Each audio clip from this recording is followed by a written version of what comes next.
In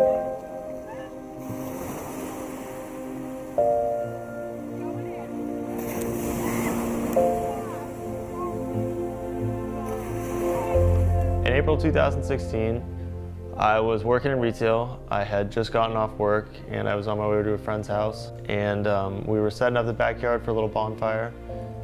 Right next to the bonfire there's a hammock, and I took a seat in the hammock and was swinging myself around, and I went to go get out and my feet got tangled up and I couldn't get my hands out in front of me quickly enough. About, I guess, 2:30 in the morning, the phone rang, and it was the house phone. And nobody ever calls the house phone. So I thought, oh God, something is wrong. And when I answered it, it was a chaplain at ORMC. And then the next thing I know, I was in the hospital, and the doctor was over me telling me that I had broken my neck and there was pretty much no hope for walking. You know, they held us up for a bit and then finally let us go upstairs to see him. And he was a mess, so. The next couple weeks were filled with a realm of which that myself nor my parents knew, really.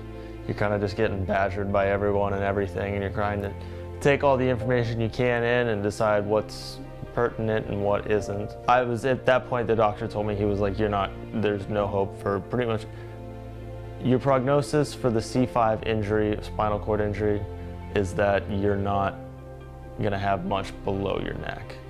You know, he didn't have a whole lot. He could just shrug his shoulders and that was about it. And I was able to find somebody who not only cared about what they did, but also cares about me as an individual and can provide the care that is acute for what it is that I need.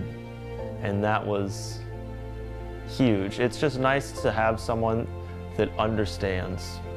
And I think that the NeuroHub for sure understands each and every individual and how it is that they need to go about getting better on the day-to-day.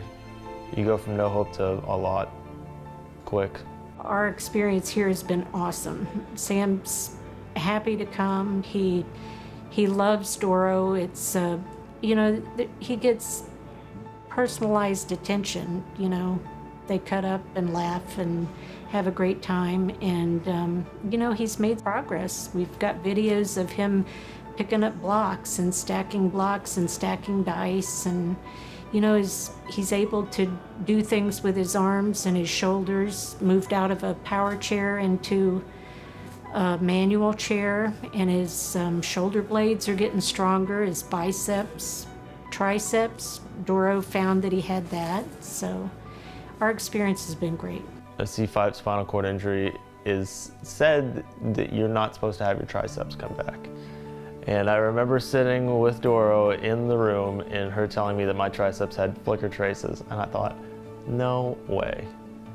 And sure enough, she set up a beanbag on a table and I was able to extend and push that beanbag out. And she said, there's no other way that you could do that without it being your tricep. And at that point, it kind of clicked and registered that, yeah, no, the progress is happening, it's there, and I've been able to find pretty good tricep function in my left arm, and we just keep hitting it and hitting it. With Doro, or the NeuroHub for that matter, the NeuroHub as a whole, there's an evaluation of, okay, where are we at? What are we doing? What are we working for? How can we get there? It's given him confidence. He had no confidence, and he worried about going out of the house. You know, he does things for himself now instead of asking. We're able to leave him alone a little more. So yeah, the goal is independence, for sure. And I think that it's totally feasible. If you had asked me 6 months ago, I probably would have told you that I'm shooting in the dark. But now it's totally doable. Doro cares, you know. We're not just somebody to come in here and spend an hour and leave. She cares about what she's doing, and she likes to see the progress just as much as he does. I've definitely made a friend in it, for sure. So I appreciate everything you guys do.